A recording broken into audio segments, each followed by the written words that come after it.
Paz do Senhor, irmãos. Vamos abrir nossas Bíblias, livro de Neemias, capítulo 3. Livro de Neemias, capítulo 3.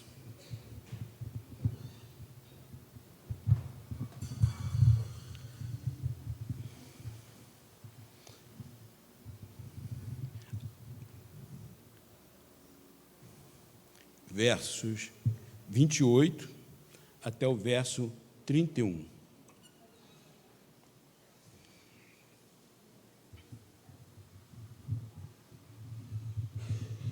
Neemias, capítulo 3, 28 ao 31.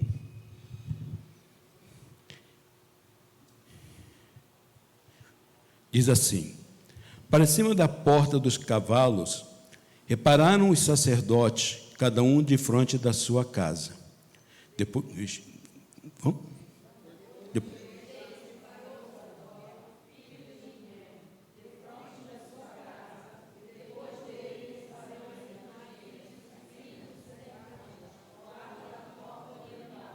depois dele reparou Ananias, filho de Selemias, e Anum, o sexto filho de Zalafe, outra porção. Depois deles reparou Mesulão, filho de Berequias, defronte da sua morada. Depois dele reparou Malquias, filho de um ourives, até a casa dos servos do templo e dos mercadores, defronte da porta da guarda, até ao eirado da esquina. Podeis sentar? Pergunta aí para os irmãos que estão do teu lado, como é que está o muro em frente à tua casa?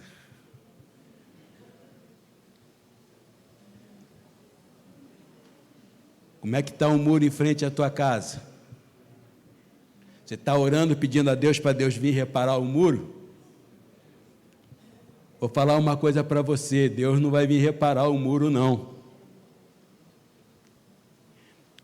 Quando a gente olha a história de Israel, nós vamos ver que aqui Israel estava vivendo um momento onde se iniciava a restauração depois de uma grande tragédia nacional. E o mais incrível é que aquela tragédia era uma tragédia que foi anunciada. Foi dito que haveria de acontecer. Quando a gente olha bem lá no iniciozinho, quando Israel era apenas uma família, a Bíblia diz que Deus falou para Abrão: sai da sua terra, sai da tua parentela e vai para uma terra que eu vou te mostrar, e em ti serão benditas as famílias da terra, ou tu serás uma bênção. Será que agora, cidade destruída, porta queimada, muro derrubado, cadê a bênção? A gente não canta? Aquilo que Deus prometeu vai acontecer? E por que a cidade está destruída? Por que o muro está quebrado? Por que a porta está queimada? Por que foi tudo desfeito? Os profetas não haviam dito? É interessante que quando a gente lê ali, 2 Crônicas, ali, capítulo 36, verso 15 em diante, alguns versículos, ele vai dizer que Deus diversas vezes havia chamado o povo ao arrependimento, havia mandado o profeta, e ele falava assim, eles zombavam dos profetas que Deus havia mandado, até que chegou um momento em que Deus viu que não existia mais remédio algum. O médico dos médicos desenganou o paciente e disse, não tem mais jeito. Como é difícil para nós, irmãos, olharmos as tragédias anunciadas na nossa lar, na nossa casa, na nossa família. Quando foi a última vez que você ouviu alguém falar assim, seu filho está fazendo isso assim que não está certo? Qual foi a tua reação? Quando alguém, professor da escola dominical, professor da escola, lá, falou assim: olha, o seu filho, ele está parecendo que tem algum probleminha, ele precisa de um médico. Qual foi a tua reação? Quando a gente vê alguém chegou e falou: eu vi a tua filha, ela estava lá na esquina, abraçada com fulano, ou teu filho abraçado com a fulana, qual foi a tua reação? Será que nós somos diferentes do que aconteceu com Israel? Quantas tragédias têm sido acontecidas em nossas casas, em nossas famílias, simplesmente porque nós zombamos dos profetas quando eles procuraram para falar conosco. Quantas das vezes? Hoje não vai ter, glória a Deus, aleluia. Agora no início, no finalzinho vai ter, tá? Agora no início não vai ter, não. Quantas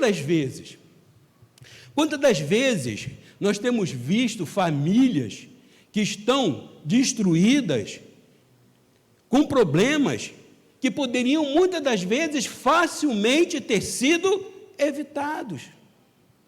Quando a gente olha Jacó, eu aqui não estou falando, apesar daqui não se beber, né?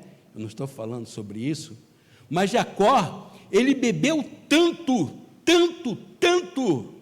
que ele não reconheceu que aquela que estava deitada com ele não era Raquel, era Leia. Ele não reconheceu isso. Abraão, ele desceu para Canaã e foi até Betel, porque Deus mandou que ele fosse lá. Mas, de repente, ele chegou a uma conclusão que tinha fome em Betel. Aqui não vai ter jeito, vamos descer até o Egito para que a gente possa sobreviver. Irmãos, quantas das vezes nós temos tido boas respostas, boas soluções, boas situações para sermos infiéis ao Senhor, porque quem mandou que Abraão fosse até Betel foi Deus, mas quem mandou Abraão descer ao Egito foi a fome, não foi Deus. Mas ele estava passando numa situação que ele precisava. Ele juntou a família dele e foi para lá. Saiu de lá abençoado, sim, levando junto Agar e levando junto na mente de Ló as campinas que ele havia visto lá. Quantas das vezes, irmãos, somos nós que conduzimos os nossos filhos? Quantas das vezes nós temos vivido a nossa condição e a nossa dificuldade de olharmos a nossa casa é entendermos que a nossa casa, a nossa família, o nosso lar, ele passa pelos mesmos problemas que acontecem nos outros lares, nas outras famílias. Adolescente é um problema. Adolescente é um problema.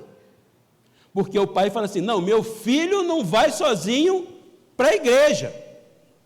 Hoje nós vivemos numa época que realmente. Só que aí, vamos ficar todo mundo assistindo televisão? Ou vamos todo mundo nos arrumar e eu vou levar meu filho para a igreja?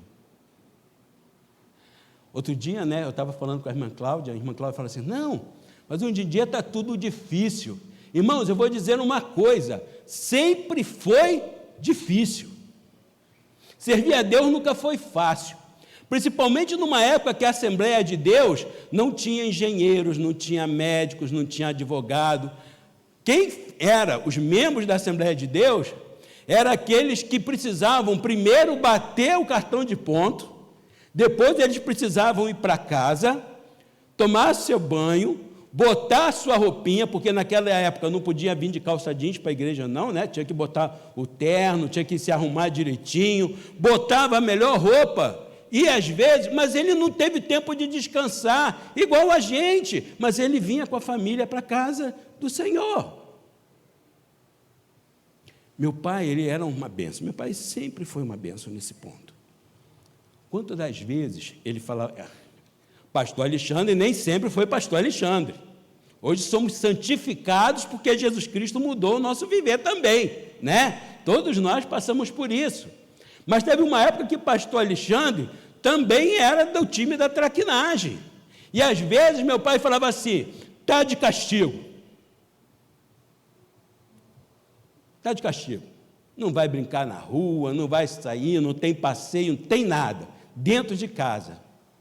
Sabe a única coisa que não estava nisso aí? Igreja. E aí pastor Alexandre, né, na época, aquele garoto, short, calça curta, e eu vou para a igreja, porque lá eu não estou no sarcasmo. Então eu aprendi desde cedo a olhar a igreja como meu ponto de escape quando as coisas estavam ruins. Era na igreja que eu tinha liberdade. Mas não, meu filho foi ruim na escola, vai ficar uma semana em casa, inclusive sem vir na igreja. Aí, os filhos querem vir ensaiar no grupo, não conseguem ensaiar porque os pais não trazem e não vêm. Não vêm no grupo, no culto de jovens. Eu me lembro numa época, culto de jovens. Quem tem aqui mais de 30 anos aqui da Assembleia de Deus? Culto de jovem era um culto igualzinho a esse nosso aqui. A única diferença era que quem dirigia eram os jovens. Mas era um culto igualzinho a esse aqui. Porque o culto, ele era para Deus, apenas dirigido pelos jovens. E a mesma coisa acontecia no grupo das irmãs, no grupo dos adolescentes, das crianças. Só que hoje inventaram o tal de culto das crianças, então o culto não é mais para Deus, é para as crianças. Então se dá ao culto do jovem, do adolescente, uma liturgia própria, e no final, o que eu vou fazer no culto de jovem? Eu já tenho 52 anos, o que eu vou fazer? Só que ele se esquece que muitas das vezes, para os filhos virem, os pais precisam vir para trazê-los. Porque eu não sei porquê. O filho vai para a escola sozinho, o filho vai para o shopping sozinho, os filhos andam para lá e para cá, mas para a igreja não pode vir sozinho. Dia de jogo do Flamengo. O filho está olhando assim: hoje tem ensaio, eu preciso ir para lá. Mas o papai precisa terminar de ver o jogo. Não vou perder o jogo. Vocês estão vendo o que é tragédias anunciadas? Vocês têm dúvida do que vai acontecer? Se papai e mamãe não têm zelo, carinho pelas coisas de Deus, qual é a mensagem que nós estamos passando? Pastor Eliseu, ele sempre foi muito pobre. Meu pai sempre foi muito pobre. Nunca fomos de passar necessidade, mas era aquela coisa assim, na ponta da faca, sabe? Ponta da faca. E às vezes a gente estava em situação difícil, complicada, e não tinha muita condição. Mas eu falava assim: pai, hoje eu estava querendo ir à igreja hoje. Aí na cabeça do pastor Eliseu, né? Rapaz, mas hoje não tem culto lá na igreja. Mas meu filho quer ir para a igreja. Acredita? Ele se virava numa igreja que tivesse culto naquele dia. Porque o meu filho quer ir para a igreja. Papai, mamãe, eu quero me batizar. Não, filho, você está muito jovem, você não pode se batizar agora, não. Isso, você não sabe o que vai acontecer amanhã. Pastor, quantas das vezes a gente tem visto pessoas, né, esses jovens, se batizam e depois saem da igreja quando crescem. Irmão, estou cansado de ver marmanjo com 30, 40 anos, que depois que se batizou, nunca mais apareceram na igreja. Por que meus filhos não podem ser batizados? Sabe qual é o nome disso, irmão? Tragédia anunciada. Mas vamos lá. A Bíblia fala que Deus, desde madrugada, os avisava.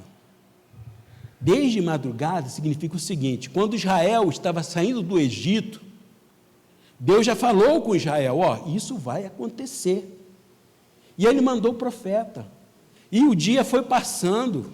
A história foi correndo, e vai profeta, isso vai acontecer, e para, isso vai acontecer, até que um dia, tudo foi destruído. A cidade, os muros, as portas. Mas, depois de 141 anos, depois que a cidade foi destruída, existiu um homem que orou diferente. E esse homem era Neemias. Ele ouviu que a cidade estava destruída, as portas estavam queimadas, os muros estavam derribados. E começou todo um processo de construção. É interessante, né, que primeiro o povo constrói o templo, depois o povo constrói os muros da cidade. Primeiro a gente conserta a casa do Senhor, para depois edificarmos a cidade de Deus. O que é a cidade? A cidade é a nossa família. A cidade é onde nós estamos inseridos. A casa de Deus, o templo de Deus, sou eu e você. Não tem como a gente querer consertar a família sem primeiro consertarmos a nós mesmos. Primeiro eu preciso, meu Deus, eu preciso que os meus filhos mudem. Para que seus filhos mudem, você precisa mudar. Para que seus filhos se consertem, você precisa consertar. E é interessante, irmãos, que tem pais, né, que tem o primeiro filho saiu fora da igreja, tem o segundo fora da igreja, o terceiro, se tiver 10 filhos, os 10 vão para fora da igreja. Ele não consegue perceber que muitas das vezes nós estamos fazendo algo errado que precisa mudar. E cometemos os mesmos erros. Tem uma frase, né, que dizem que é de Einstein, não é não, mas dizem que é, né, que a gente querer repetir as mesmas atitudes, nós não vamos ter resultados diferentes. Se eu quero resultado diferente, eu tenho que mudar a minha atitude. E muitas das vezes nós repetimos os mesmos erros, esperando que vamos ter soluções diferentes. Neemias, ele foi lá, 141 anos depois, ele foi lá e orou. Ele orou porque ele sabia que, mesmo Deus tendo falado que o povo haveria de cair, que o povo haveria de ser destruído, que a cidade haveria de sofrer, mas lá atrás Deus falou o seguinte, que se esse povo, ele voltasse ao Senhor, Deus haveria de trazer de novo aqueles que estavam espalhados e restauraria novamente a cidade.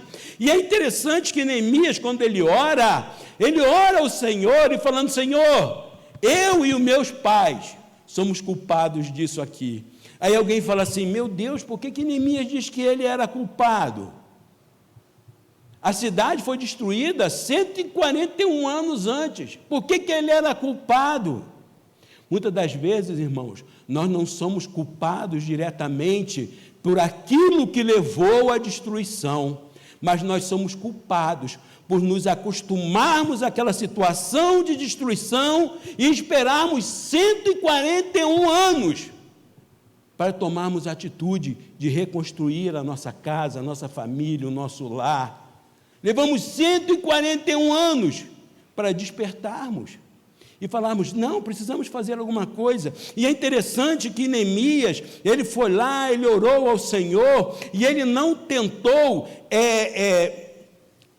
maquiar, porque ele foi triste diante do rei, e o rei perguntou para ele, né, por que ele estava triste, e isso era um problema, porque ele era o copeiro do rei.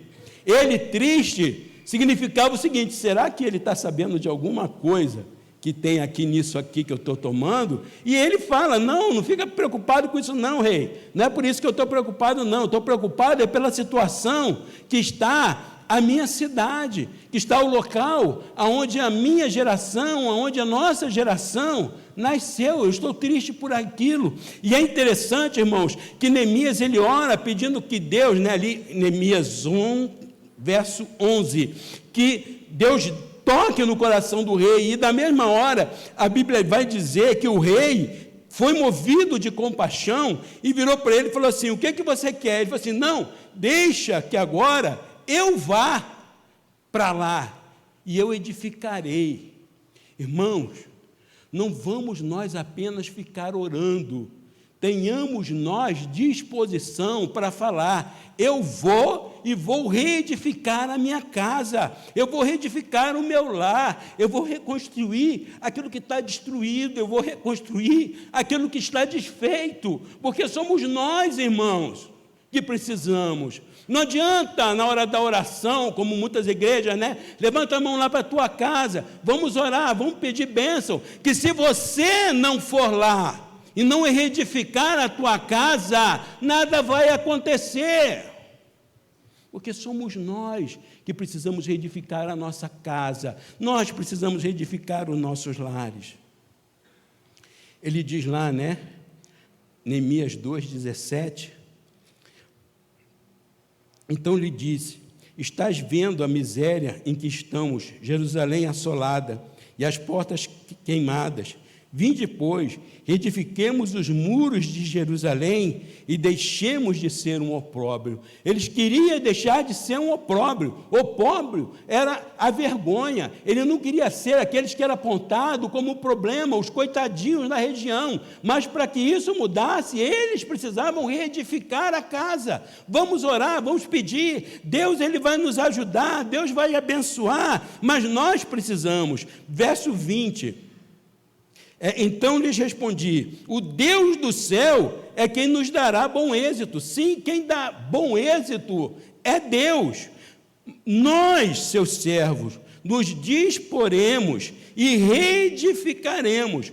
Vós, todavia, não tendes parte, nem direito, nem memorial com Jerusalém. Ou seja, quem não é da casa, quem não é da família, fica de fora. Mas eu vou orar, vou pedir ao Senhor e vou me dispor para eu ir lá, pegar na pá, pegar na pedra, pegar na colher, e eu vou reedificar novamente a minha cidade que está destruída. Eu vou lá e vou reedificar a minha casa que está destruída. Eu vou reedificar a minha família que está destruída. Deus é que dá o êxito, mas nós precisamos ter disposição e precisamos agir. O problema, 3:5, e ao lado deste, reparava os tecoitas, os seus nobres, porém não se sujeitaram ao serviço do seu Senhor. Ou seja, a família foi lá para reconstruir, mas os nobres, que eram aqueles que deviam ser o líder, esses não quiseram se sujeitar à obra do Senhor. O grande problema, irmãos, é quando muitas das vezes eu, papai, eu, mamãe, que deveria ser aquele que estou impulsionando a minha casa para que ela seja construída, para que ela seja renovada, para que ela seja transformada, e muitas das vezes nós nos tornamos o problema, porque nós não queremos nos sujeitar àquilo que Deus espera de nós. E culto todo domingo, para quê? Hoje é ceia, já fui no culto, para que eu vou voltar no culto de novo? Já fui na igreja. Por que eu preciso voltar na igreja 2 vezes? Poxa, mais um culto, já sábado, culto de jovem? Não, nós estamos aqui, vamos para outras coisas. Eu alegrei-me quando me disseram: vamos à casa do Senhor, é melhor estar em tua presença do que em outro lugar 1000. Como fica isso, papai e mamãe? Como fica isso? Jéssica, o Wallace e o William não pediram para nascer, mas a partir do momento que eles nasceram, o meu descanso vai ser o dia que eles forem donos do nariz dele, e aí talvez eu possa descansar. Meus pais dizem que filhos crescidos, o trabalho é dobrado, né? Mas talvez, mas enquanto isso, irmãos, aqui não é lugar de descansar. Não é lugar de descansar. Estamos cansados, trabalhamos o dia inteiro. Mas meus filhos, ontem foi uma beleza, né? E eu e a irmã Cláudia, a gente estava mortos de cansado. Saímos de casa, era o quê? Era 1h? Era 1h da tarde, a gente saiu de casa, ficamos o dia inteiro fora. Mas eu tenho os meus filhos que saíram de casa 8h da manhã, fizeram aí uma comidinha aí à tarde e vieram direto para o culto dos jovens. Aí eu, pastor Alexandre, 53 anos, vou chegar para eles, eu não vou no culto dos jovens porque eu estou cansado? Eu não posso perder para eles. Não posso perder para eles. Já estou em desvantagem que eles estavam na rua desde as 8h, eu só fui para a rua 1h da tarde. Estou cansado, claro, né? Como diz o Wallace, 2 velhinhos com mais de 50 anos. Aí, 2 velhinhos mas 2 velhinhos com mais de 50 anos. Eles são 3 garotos. Mas eu não vou perder. Não vou perder. Porque o dia que eu não for, eu estou dando a ele direito para ele algum dia falar assim, pai, eu estou cansado também, hoje eu não vou na igreja, não. Porque, querendo ou não, Jéssica, ainda hoje, olha para a gente e está esperando o exemplo que eu e a mãe dela vamos dar. E precisamos continuar edificando a nossa casa, o nosso lar. Preciso. Porque, irmãos, eu sei que é muito importante que eles se casem, é muito importante que eles vão trabalhar, mas mais importante, irmãos, é quando eu chegar lá no céu, eu souber assim, daqui a pouco os meus filhos estão chegando também. Porque de nada vai adiantar eles terem muita coisa nesta vida e no final ficarem por fora do céu. E ele foram, edificaram. Só que interessante, irmãos, que o reparo da cidade, o reparo da igreja, começava com o reparo das famílias. Se as nossas famílias forem saudáveis, a nossa igreja vai ser saudável, o nosso Brasil vai ser saudável, seremos saudáveis. Só que é necessário que cada um edifique o muro que está na frente da sua casa. Não adianta nada o irmão Carlos arrumar o muro da casa dele e eu não arrumar o muro da minha casa, porque a cidade vai continuar aberta do mesmo jeito. É necessário que todos nós olhemos para nossos lares, olhemos para nossas casas e venhamos a edificar. Irmãos, quando Noé ele entrou na arca, a gente não sabe como eram os filhos. Pelo menos um não era muito crente, não, né? Né? Cão não era muito crente, não, né? Não era muito crente, não. Mas a justiça de Noé colocou todos eles dentro da arca. Será que a tua justiça está colocando toda a tua casa dentro da arca? É a nossa justiça, irmãos. É claro que apesar de Neemias não estar vivo quando a cidade foi destruída, mas ele se tornava responsável, porque só agora, 141 anos depois, que ele resolveu orar e agir para que as coisas fossem resolvidas. Aí eu falo para a moçada, para a garotada, eu não posso dizer que a minha vida é assim ou é assado por culpa dos meus pais. Porque quer eles sejam bons ou maus pais, mas hoje eu já cresci, hoje eu já tenho maturidade, Hoje eu já posso escolher o meu caminho. E se por acaso os meus pais não tivessem sido exatamente aquilo que deveria ser, eu posso dobrar os meus joelhos, orar ao Senhor e tomar sobre mim a responsabilidade de edificar a minha casa também. Nós precisamos edificar a nossa casa. Não interessa se você é pai, se você é mãe, se é filho, se é filha, se é genro, se é nora. Nós precisamos olhar e temos que reedificar, porque, irmãos, de nada vai ajudar, de nada vai adiantar. Terminando, Abraão,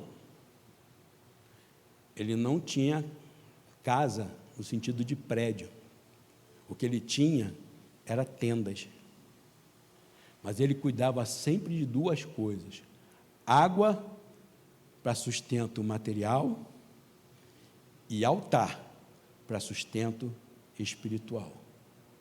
Isaac vai chegar o momento que ele vai construir o altar dele. Mas, no início, era Abraão que tinha que oferecer. Era Jó que oferecia sacrifício pelos seus filhos. Não interessa, não é que eles faziam alguma coisa de errado, a Bíblia não diz isso. A Bíblia diz que se porventura é uma incógnita, a gente não sabe. Agora, o importante, irmãos, é que quando nós estivermos dentro da nossa casa, os muros estiverem consertados, a casa estiver reedificada, precisamos de um último detalhe, que é o sangue do Cordeiro nos umbrais da porta. Sem o sangue do Cordeiro no umbral da porta, de nada vai adiantar. Hoje eu estava falando, a gente olha aquela noite fatídica que o anjo da morte passou, a gente pensa nas crianças, só que a Bíblia não diz que foram só as crianças. A Bíblia diz que foram todos os primogênitos. Existem famílias que deveriam ter quase sido totalmente destruídas, porque se tinha um filho só, o filho primogênito morreu. Se o pai dele era primogênito, o pai morreu também. Se a mãe era primogênita, também morreu, porque foi primogênito dos homens, do grande, do pequeno, do pobre, dos animais, do servo, de todos. De todos. Só existia uma garantia: é o sangue no umbral da porta. Eu preciso olhar para a minha casa. Eu preciso edificar a minha casa. Eu tenho que restaurar aquilo que está destruído, aquilo que está caído. Eu tenho que reparar o muro, mas eu não posso esquecer do sangue no umbral da porta, porque é ele que vai garantir quando o anjo da morte passar, porque eu não tenho como controlar o anjo da morte. Só quem controla o anjo da morte é o dono do sangue. Vamos ficar de pé, vamos orar pelas nossas famílias. Eu vou pedir para que os grupos familiares aí se juntem, para nós podermos orar. Quando eu falo grupo familiar, porque às vezes não está aqui o filho, né? Mas a gente tem uma tia, a gente tem uma irmã, a gente tem alguém da família que está perdido aí também. Vamos juntar os nossos filhos.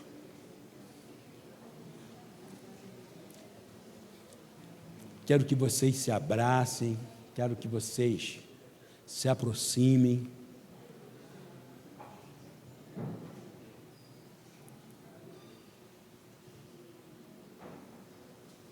E nós vamos orar.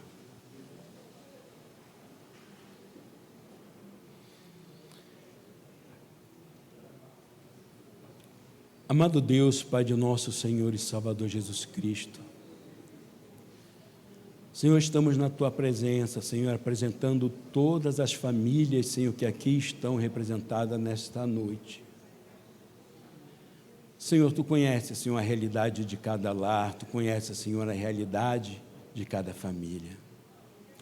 Algumas, Senhor, vivem um momento de alegria, de felicidade. Nós entendemos que precisamos que Tu possas continuar nos abençoando para que essa felicidade, ela possa continuar existindo. Outros estão chorando. Tu conheces, Senhor, o motivo de cada lágrima. Talvez, Senhor, tragédias tenham sido anunciadas, talvez, Senhor, sejam caminhos que eles próprios chegaram. Mas Tu, Senhor, tens uma promessa de restauração, Tu tens, Senhor, uma promessa, Senhor, de renovo, Tu tens uma promessa, Senhor, de reedificação. E, Senhor, Tu possas dar, Senhor, a cada um dos Teus servos, das Tuas servas que aqui estão, sejam, Senhor, pais, mães, maridos, esposas, filhos, sobrinhos, sobrinhas, tios, tias, Senhor, Tu possa dar a cada um, nesta noite, a disposição e coragem para a reedificação daquilo que está destruído. Reedifica, Senhor. Que Tu possa, Senhor, estar abençoando os Teus servos. Tu possa, Senhor, estar abençoando os lares. Esses lares, Senhor, que há muito tempo não existe alegria, não existe leveza, não existe, Senhor, comunhão. Esses lares, Senhor, que muitas das vezes não se fala. Esses lares, Senhor, que muitas das vezes não se comunicam. Não conseguem, Senhor, ter o bom convívio, o bom estar junto. Senhor, Tu tem visto lares aqui que está faltando pessoas que poderiam estar aqui. Senhor, entra com providência nesses lares, entra, Senhor, com providência nessas famílias, restaura, Senhor, cada um dos lares que aqui estão, que Tu possa, Senhor, dar a cada um de nós. Mas, Senhor, independente de tudo, queremos Te agradecer, Senhor, pela nossa família, pelos nossos filhos, pelas nossas esposas, pelas nossas mães, pais. Te agradecemos, Senhor, pelo lar que Tu tens, Senhor, colocado em nossas mãos. Te agradecemos, Senhor, pelo lar onde Tu tens, Senhor, nos inserido. Te agradecemos, Senhor, que Tu possas, Senhor, continuar dando-nos sempre a condição de desfrutarmos, Senhor, essa comunhão em família que é tão gostosa, principalmente, Senhor, na Sua casa, principalmente, Senhor, quando nós estamos com a nossa família reunida aqui. Senhor, que Tu possa permitir que os Teus servos possam ter, Senhor, a sua casa, possam ter, Senhor, os seus filhos, as suas famílias, todos juntos, Senhor, aqui, Te adorando na beleza da Tua santidade. Ser conosco, Senhor, e abençoa todos a nossa casa. É o que nós pedimos, Senhor, em nome de Jesus. Amém.